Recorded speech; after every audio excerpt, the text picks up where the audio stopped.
Good morning, ladies and gentlemen. Welcome to my new video. As usual, I'm going to be taking you through all of the latest news and gossip that's happening around the world. I'll be focusing on Russia, Ukraine, Great Britain, as well as China, and also a bit about the Middle East as well. Wait for the end of the video, which I'll have a idiot of the day, and it's going to be a really good one. So wait for that as well. So without further ado, let's carry on with the show. So the first story we have comes out of the Telegraph, and it says Liz Truss is to accuse Rishi Sunak of being soft on Russia and China. And this is another one of those reasons why Liz Truss will win the race to be the next Prime Minister, because that's all she's going to focus on. She's going to say that Rishi Sunak's very soft on China, very soft on Russia, and the backbenchers do not want that. They want someone who's going to be really hard on Russia, someone who's going to be really hard on China.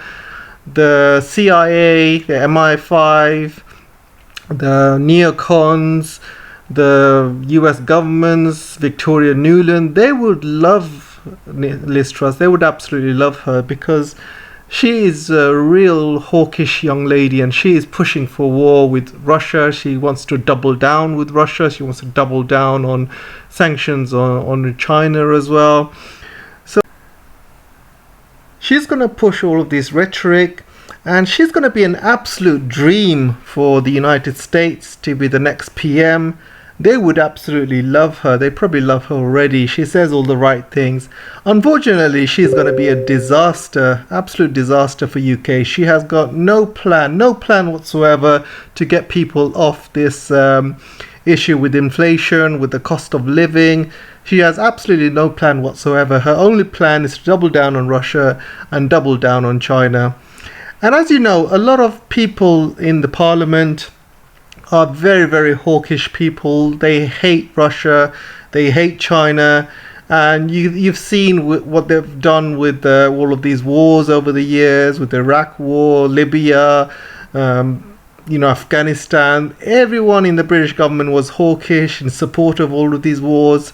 So they would love Liz Truss to come on board because she's going to be exactly what they want. She's going to be very hawkish towards Russia. She's going to be hawkish towards China. She's going to increase the military budget. She's going to do a lot of things to please the right people. But unfortunately, she's not going to do anything good for the country. And the country is just going to head further down the sinkhole with her in charge. So I want to be talking about what's happening with Ukraine. A Ukrainian commander has says 2 Americans, a Canadian and a Swede were killed in Russian ambush in Donbass. Their superior officer has said. So there's a lot of people still dying in the Donbass area. Still a lot of people dying in Ukraine. I'm still seeing reports about 500, 600 people a day dying, and this is mainly coming from the Ukrainian side. And there's not a lot of kind of deaths being reported about the mercenaries. It really does depend on how they die. If suddenly a bomb drops on their head, for example, there is no way you'll be able to identify that dead body. If their head blows up, you're not going to be able to identify who the body belongs to. So I believe a lot of deaths are not going to be reported, probably going to come out later on after the war. There'll be probably a lot more deaths reported there, and I think the media is really trying to stop a lot of deaths being reported coming out of Russia, because they do not want public to be completely angry about it. So a lot of deaths are probably going to be reported once the war is over. They're going to say, oh, by the way, we've lost this many Americans, we lost this many British. I bet a lot of deaths which are being reported, maybe the bodies are not being found, or maybe the bodies have been destroyed. They can't identify the body. So yeah, I don't think it's been reported properly. So in terms of Ukraine, what's happening so far? The first story made me laugh. Ukraine predicts that it will recapture the southern region of Kherson by September. I like to see that happening. First of all, it's quite hilarious that they think they can recapture Kherson. I don't know how they're going to do it. It's probably because all of these miraculous HIMARS and all of these miraculous training that these Ukrainians are getting in UK and rest of the world and NATO. Maybe they're going to miraculously take over Kherson. I just think it's going to be very much one of those things where, I don't know if you watch Game of Thrones, for example. I don't know if you've watched the disastrous final season. And one of the things about this disastrous final season, there's one particular episode where you get all of the Dothrakis basically marching against the horde of undead zombies, and they're marching against them, and suddenly they all die. So it's quite ridiculous. It's quite funny, actually. They literally run towards them and they all die. And this reminds me of exactly what's going to happen to these Ukrainian soldiers. They're going to be running towards Kherson, and Russia is just going to start throwing missiles and rockets at them, and they're all just going to get killed. So I hope it doesn't happen. I hope, I do not want to see people die, but it sounds to me that it's heading towards that kind of situation. Russia said its forces have hit a Ukrainian warship. That's happening on a daily basis. President Zelensky said Ukrainian forces are moving step by step into occupied Black Sea region of Kherson. Okay, I'll believe you when I see it. Ukraine said it will push on with grain exports despite the attacks. So Ukraine has said that Russia is basically stopping grain exports because Russia is sending missiles to Odessa.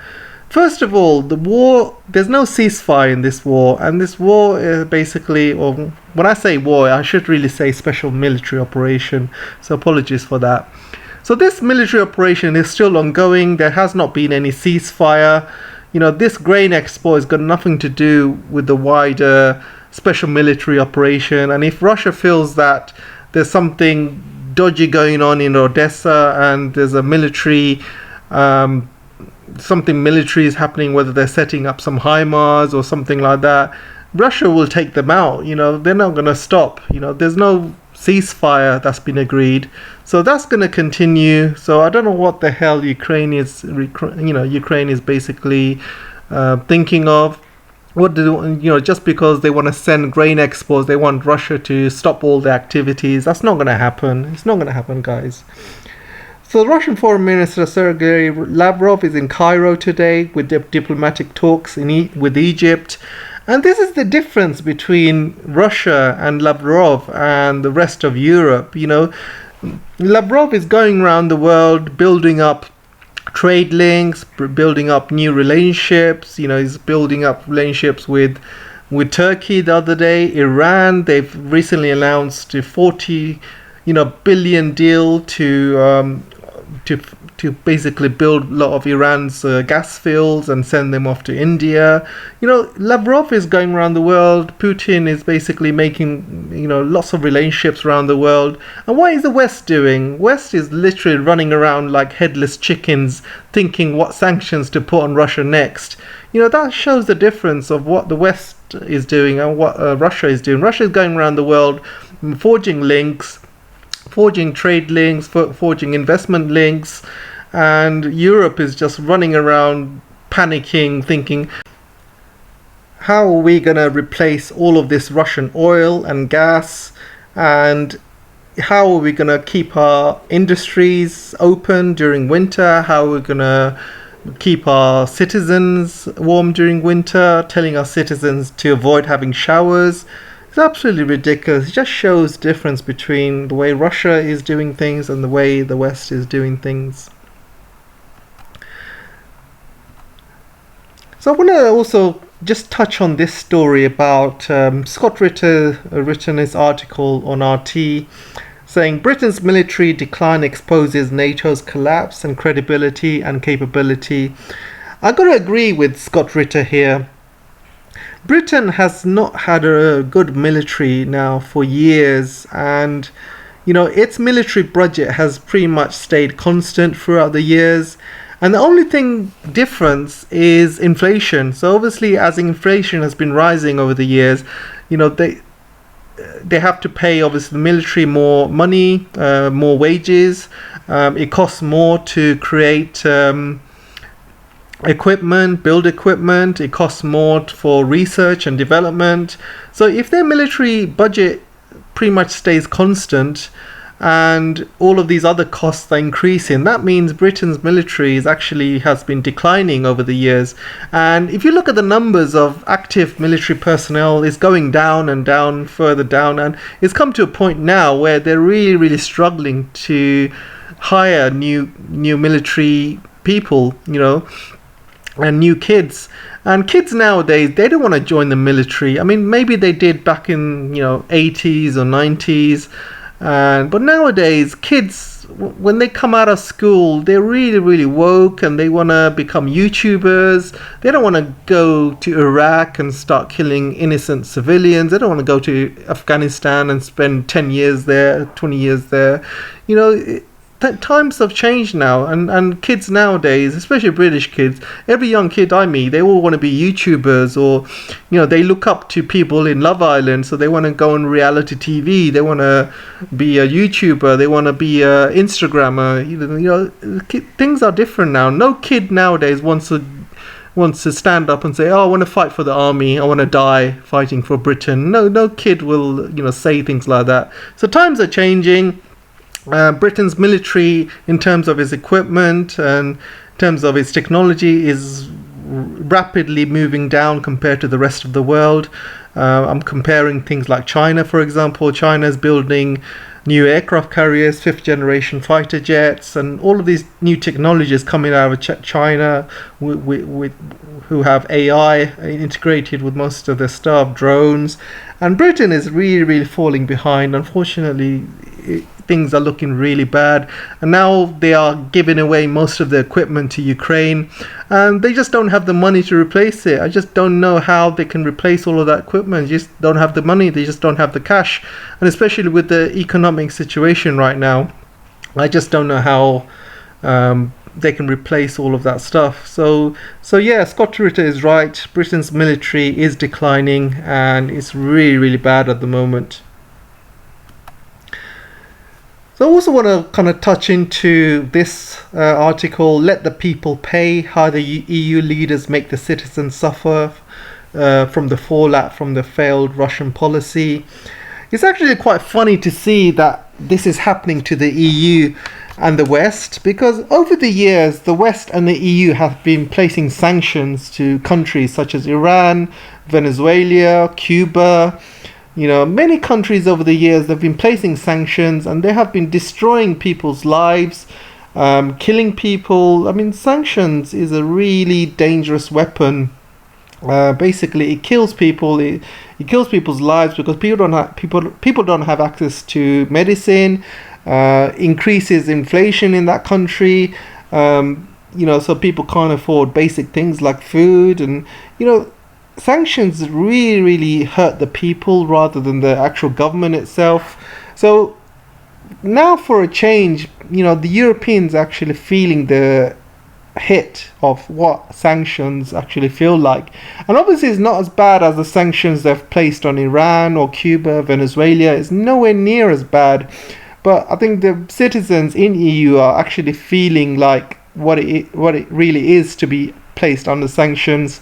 And obviously you got the inflation, plus there's a lot of other issues as well, and people are actually seeing what it actually feels. So it's probably a good thing that this is happening to the EU. People are waking up to realize that placing sanctions on another country is actually not good, because they are actually now feeling the pinch of what it actually feels like to have sanctions. And I was also reading a lot about Bank of England, and this, the Bank of England released this article. It's called "Executing Bailin, an Operational Guide from the Bank of England."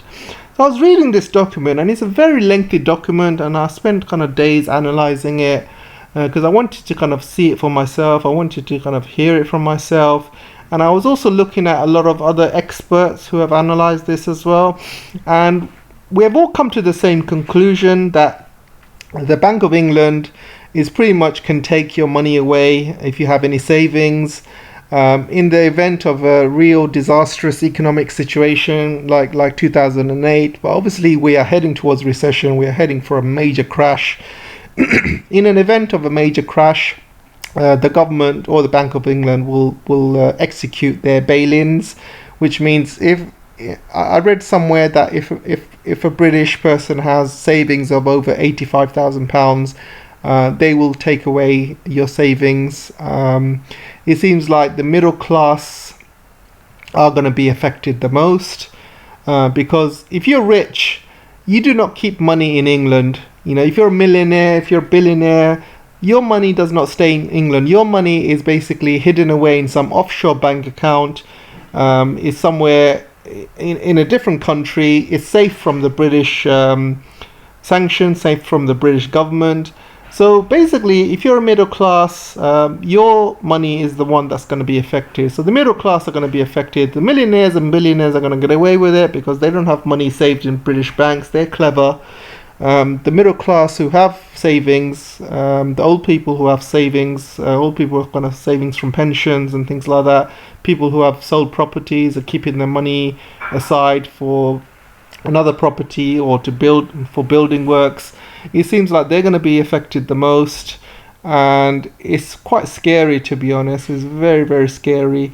And I think we are going back to the days where it's much safer to basically get all that money out of your bank and put it under a mattress or something, because it's becoming much safer to do it that way than just keeping it in banks.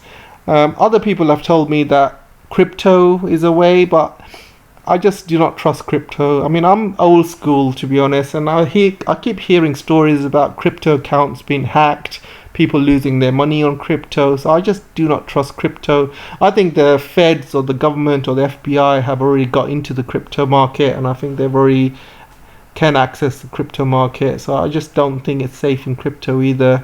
Maybe it was safe a few years ago when crypto first came out, but I just don't trust crypto, unfortunately.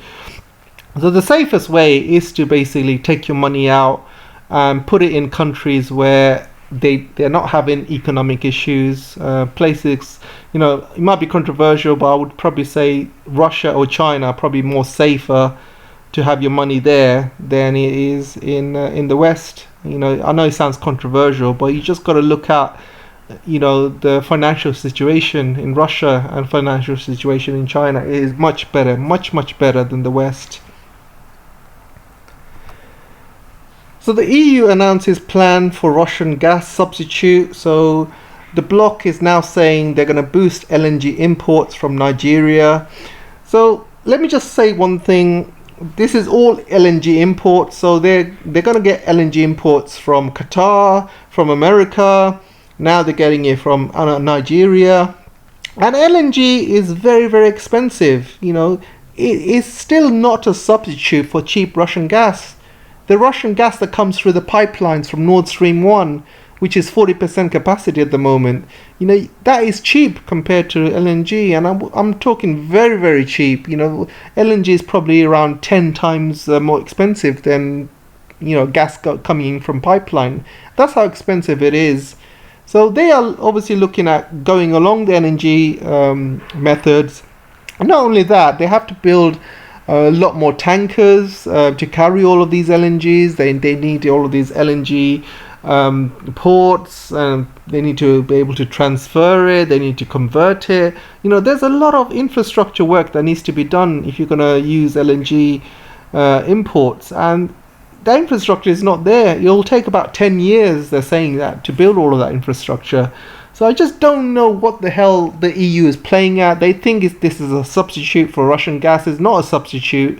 You know, LNG is not a substitute for Russian gas. If you compare it, you know, in terms of money, it is not a substitute. So that's gonna fail really big time. I can't wait for the winter to come along, because right now, as only 40% of the gas is going through Nord Stream 1, The Yamal pipeline has been shut. One of the pipelines through Ukraine has been shut. So Europe is not getting that much gas from Russia at the moment, and they don't have enough to save up for winter. So when winter comes, they're going to really, really panic. And I believe when winter comes, Russia will start, turning the screws, because they have been. Russia has been very, very patient.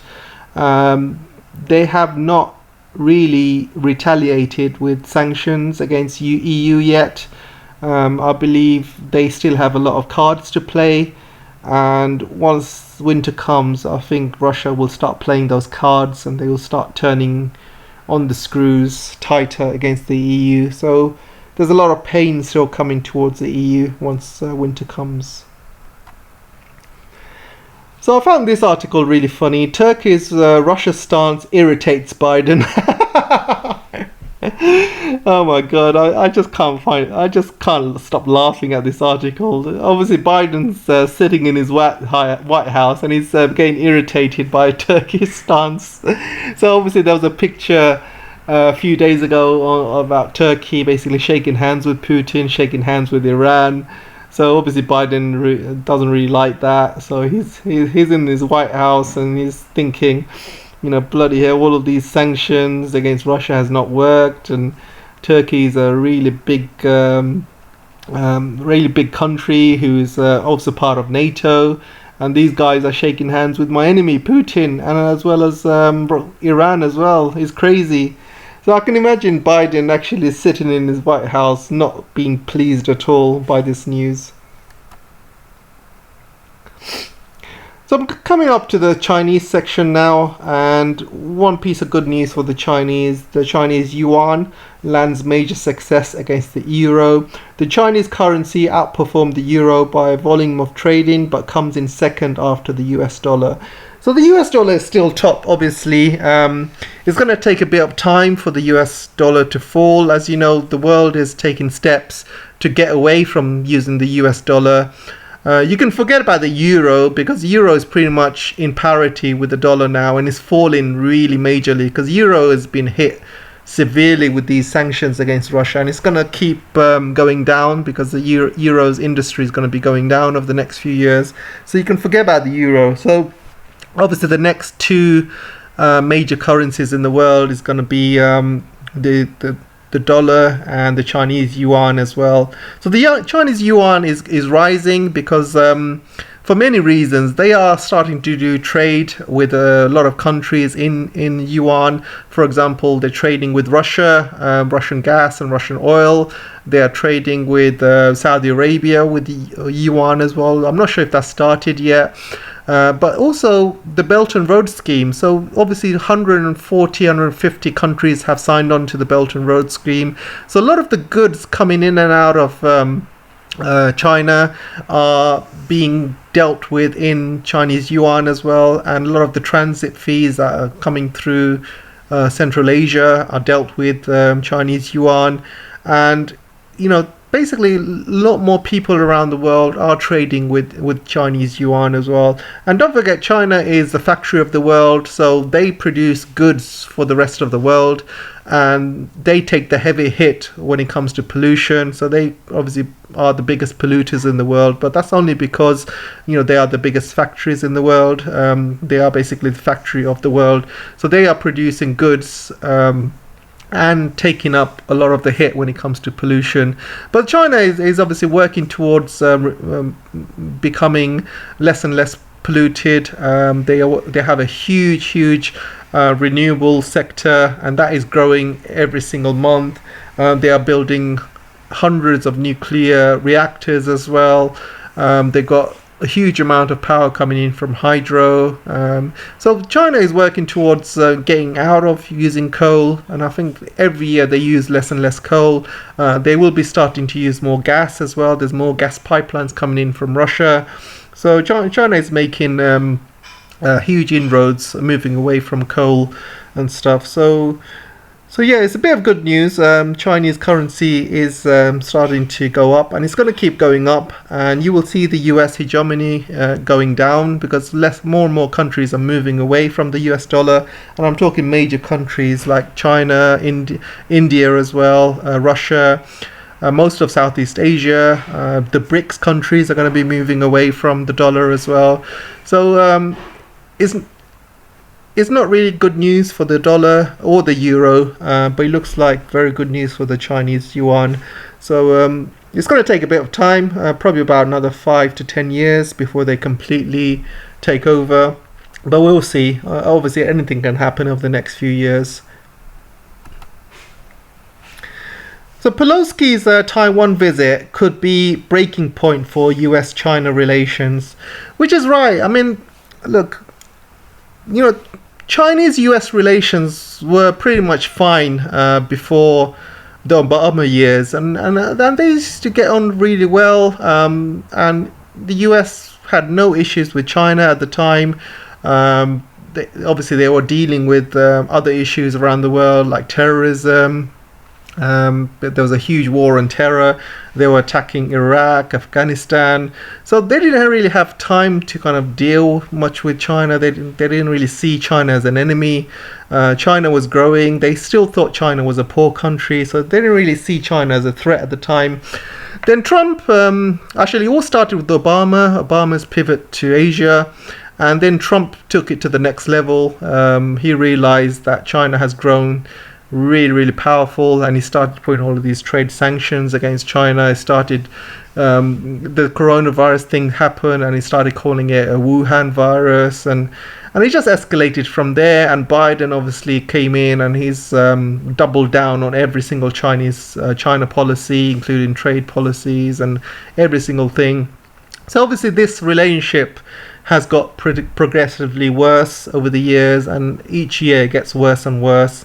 And I believe this is going to be another major escalation in the deterioration of kind of relations between US and China. And I think if this goes ahead, if Pelosi actually goes to Taiwan, as you know, she is like the third in charge, and this is going to be the first time in American history that person third in charge has gone to Taiwan, and it's a huge slap in the face to China, and they will see it as a major escalation and breakage of the one China policy as well.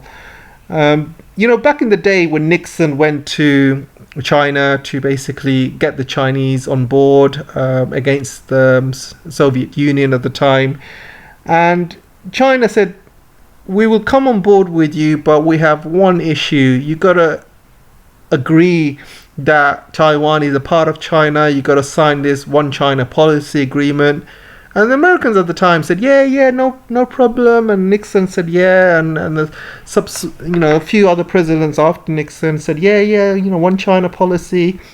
But recently, all these new guys who have come along, they're just kind of pushing this one China policy further and further away from them. They have been sending arms to Taiwan. They have been pushing for separatism. Every single new administration that comes along, they are basically pushing more and more of these boundaries. And again, China has no more trust against the United States, and they'll never ever trust them again. And I think this is a really major wake-up call for the Chinese. At the time when Nixon went in, they started a relationship from scratch. It was built on respect and trade. But now, there won't be any more trust left between the Chinese and the Americans. And this can only lead to war. When you have no trust left between two parties, things can escalate very hard, and eventually that will lead to war as well. So I really hope she doesn't go. I think she wanted to go a few months ago, and she said she had COVID, so she didn't go. I really hope this doesn't happen, because there's a lot of red lines for China, and this is one of them. You don't want to cross a red line and start escalating things, especially now, especially with everything that's going on with the economy, especially with everything going on with Ukraine. America cannot afford to start another front, another escalation with China. You just cannot do that at this moment in time. There's too many problems happening in the world right now. So I also want to talk about this Libya story. I just found it, quite, what's the word? I just found it really sickening because there's people dying still in Libya. There's a lot of fighting going on, and it's not really, the West does not really cover Libya because it's one of those things that it's one of those issues that they've caused, and they want to kind of brush it under the carpet and pretend the problem is not there. It does not exist. But obviously, there's a lot of infighting going on in Libya, a lot of people dying, and this is happening on a daily basis. But I just found this article. I just found it really sickening. So the U.S. ambassador Richard Norland called on all political actors and the supporters amongst the armed groups to stand down in order to avoid escalation. So this US ambassador guy is basically calling for all parties to stand down. But does he understand the history of Libya? Does he understand that US as well as NATO bombed Libya to death, killed Gaddafi, and they're the cause of all of these issues. They are the cause. And it's really rich coming from this US ambassador guy to basically asking for all parties to stand down when it was the US and NATO that caused all of these issues in the first place. I just found it quite sickening, really, seriously.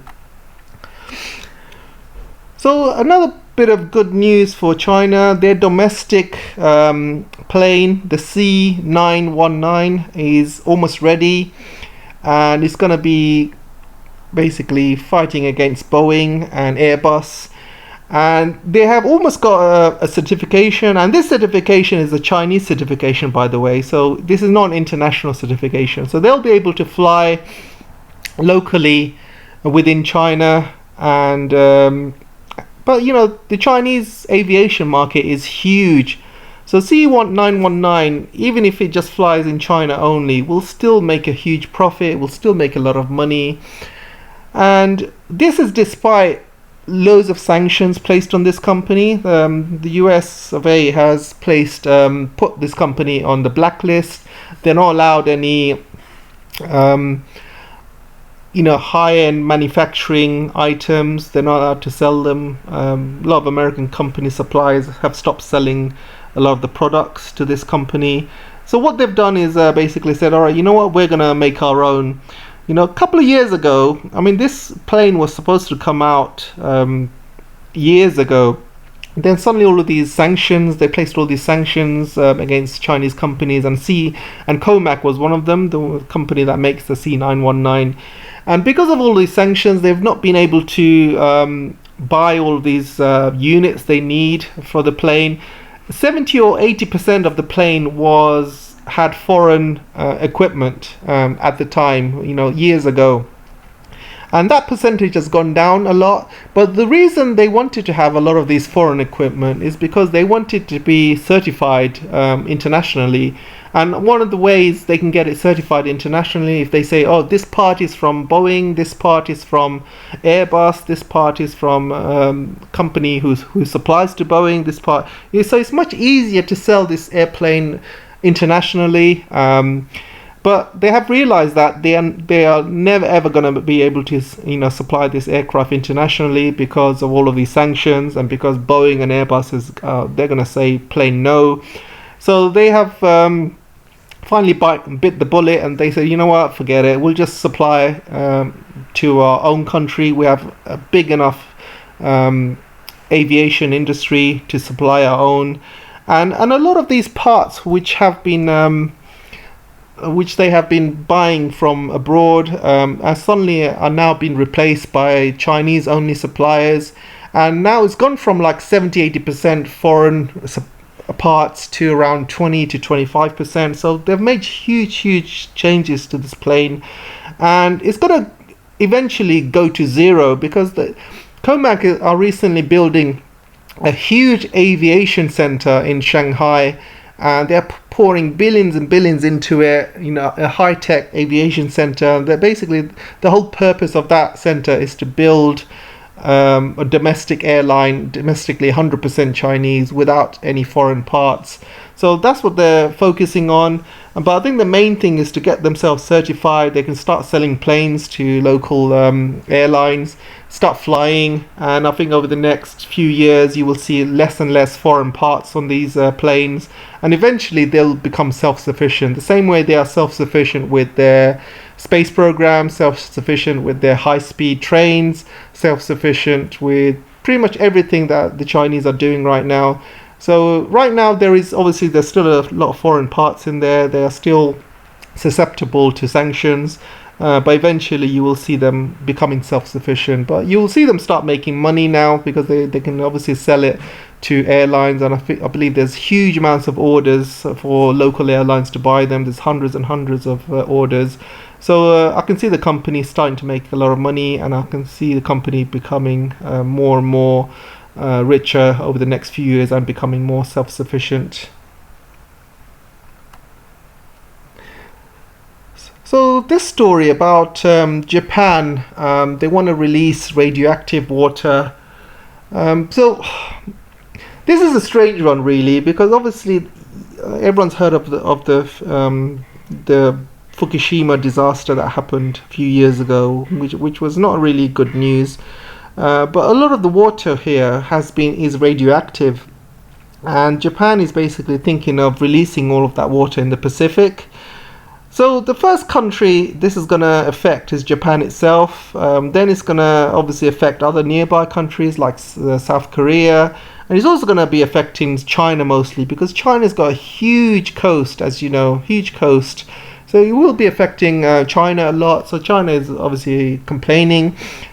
And, you know, Blinken has recently said that he's happy for Japan to release this water into the Pacific. So Blinken himself has said he's happy for it.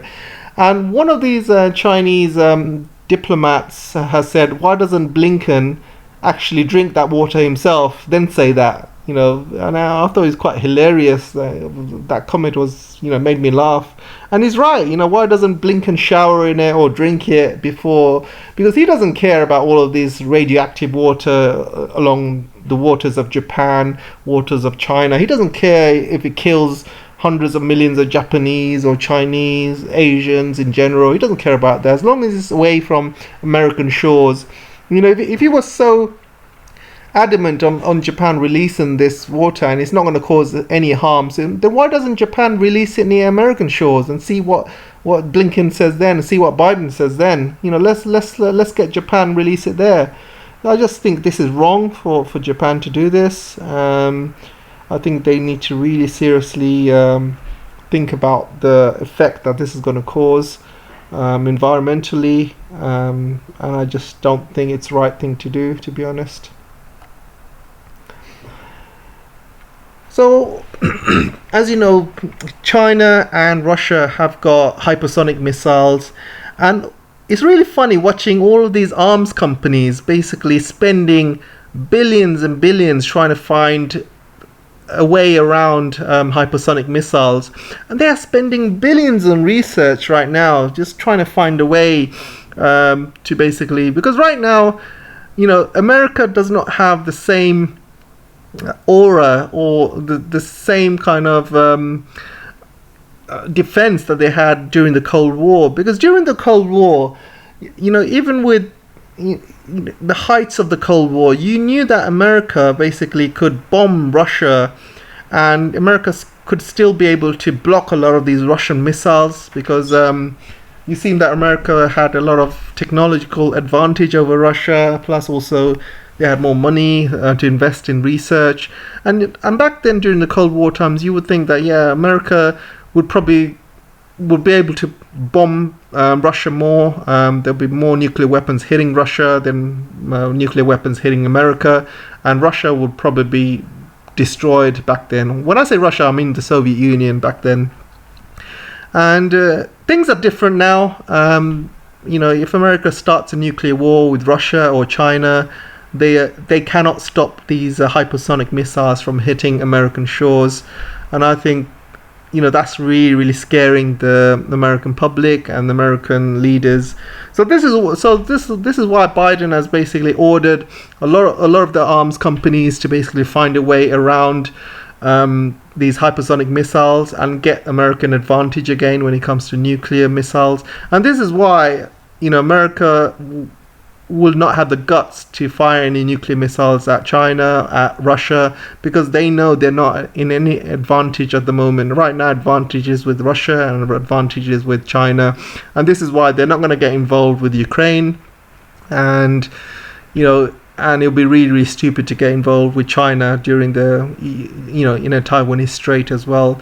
So this is why they're really pouring a lot of money, and I think they're just wasting that money, to be honest. That money could be used elsewhere. Stopping hypersonic missiles is not going to be easy. I just don't think the technology is there to stop hypersonic missiles right now. Only way to stop them, you got to have super intelligent AI missiles, and I just don't think we are there yet. These hypersonic missiles can change courses mid-flight, and they're just too fast to stop, and it just doesn't give enough time for you to take them out. I think we are still years in fact finding a solution. I think it has to be with AI, and it has to be with artificial intelligence missiles that can find and detect hypersonic missiles at a split second. So I think that's the only way, really. I just don't think they're just throwing money at it for no reason. And the best thing to do is to save that money and not have wars. Don't push for wars with China, don't push for wars with Russia. Start pushing for peace. Start trading with the rest of the world. Stop pushing for war. Stop being so hawkish about it. That's the best way, rather than wasting all this money trying to stop hypersonic missiles. It's just not going to happen, guys. Just not going to happen. So finally, I come to the idiot of the day, and yes, again, idiot of the day is Boris. And it's so hilarious watching Boris do this video. He's basically in north of England watching these British people train Ukrainian soldiers. There's about 400 Ukrainian soldiers, and Boris is there throwing grenades and all sorts of things, and I just think it's absolutely funny. This guy's been kicked out of British Prime Minister because of its obsession with Ukraine, his obsession with Zelensky. The two comedians finally joined together in holy matrimony. Absolutely ridiculous. Let's watch the video and have a laugh, shall we? I just want you to know that the people of the United Kingdom support the people of Ukraine and support you in your fight. First of all, oh my god. I am laughing because they're obviously teaching these Ukrainians how to fight in urban warfare, like house to house. But Russians are not fighting like that. They are throwing missiles, they are throwing airstrikes, they are fighting from a distance using artillery. This war is not house to house urban, warfare. It's absolutely ridiculous. They're just sending these poor people to their deaths. Let's carry on.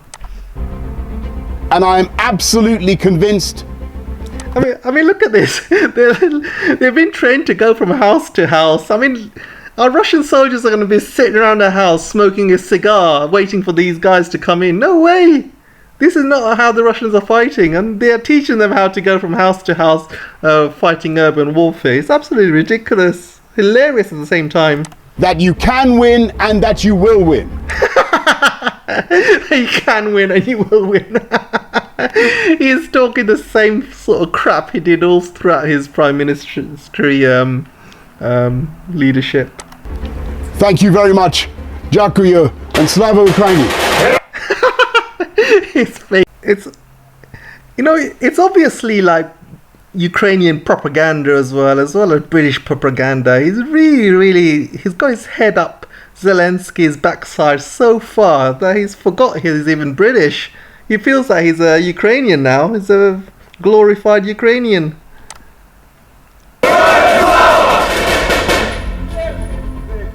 So once our friendly forces in position, we're then going to move forward. I'll get you a grenade. Get the angle over here. Just don't go in front.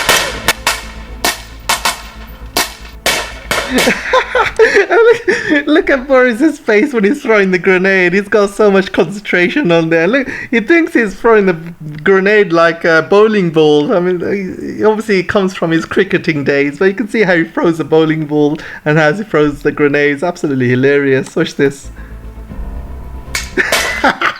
He thinks he's in cricket. I mean, look at all these guys. I mean, look at all these Ukrainians huddled together. I mean, I don't know about you, but if you're too close to each other like this, you can all... there's a big danger of you lot being taken out with one missile strike. You know, it's just... I don't know what kind of training they're giving them. It seems like they're just sending them to their deaths.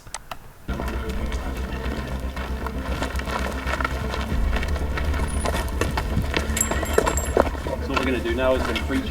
Look at Boris. Look at, he's in every single shot. I can see his face in every single shot. He obviously wants this for the camera. Across the side, keep it where it is. Going well. Look at that. He's in every shot. Oh, great. That went well. Total success. And look at this. Obviously, if this is from for the cameras. Somebody's decided to put the British flag and the Ukrainian flag next to each other. Again, propaganda. Full-on propaganda. I've been meeting some of the... And look at this propaganda shot as well. So you got somebody draping a Ukrainian flag off one of the windows here, and you got someone draping a British flag from another one of those windows, and they basically put Boris in the middle, saying, Boris, stand here and say your piece. And now he's talking a lot of crap in between these two Ukrainian flags and the British flag. I just think it's absolutely hilarious. Proper propaganda. 400 Ukrainian troops who are here being trained by look at Boris with these heavy military guns. Part of a he almost looks like he fired by mistake. we've made to train Ukrainian forces. We want to train about 10,000 of them over the next 4 months. So okay, look, he mentioned that there's only 400 Ukrainian troops being trained right now, but he's hoping for 10,000 to be trained over the next few months. So the numbers don't really add up to me. So I don't know how long these 400 Ukrainian soldiers are going to be trained up. So I would probably estimate a month, 2 months, 3 months. So, or are they looking to like train them up every single week? You know, so train up 400 soldiers for 2 weeks, then send the next batch, and then send the next batch. So he says that he's going to train 10,000 over the next few months. So if there's 400 soldiers now, you know, it seems to me that he's going to be rotating 400 every 2 weeks. So that's not enough training. That is not enough training for these Ukrainian troops. And just again, he's sending them to their deaths. That comes on top of the another propaganda shot there. Supporting Ukrainians with weaponry, 6,900 anti-tank weapons, 120 armoured vehicles, and much else besides. Look at this shot. Multiple launch.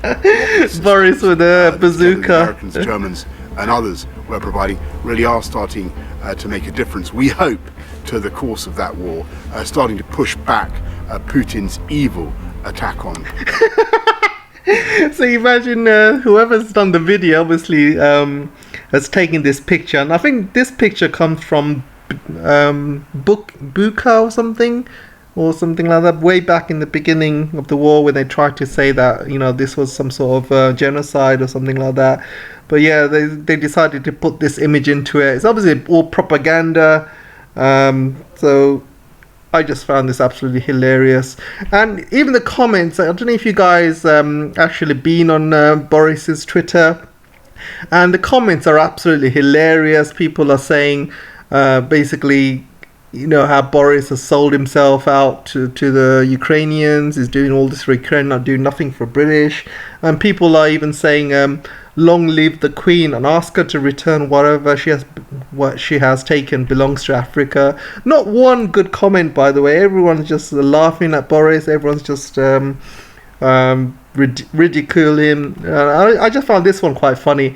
This week I will mainly be dressing up as, and as you know, Boris basically has been dressing up over the years in different outfits, and today he's been dressing up as a Ukrainian outfit. So I just found it absolutely hilarious, and people are just laughing at him. Not one single positive comment. So that's the idiot of the day for me. Let me know what you guys think. It's the end of the video. Don't forget to like, share, subscribe, and don't forget you can support me on Patreon, on Locals, or you can buy me a coffee as well. And I'll see you guys soon, and see you in the next video.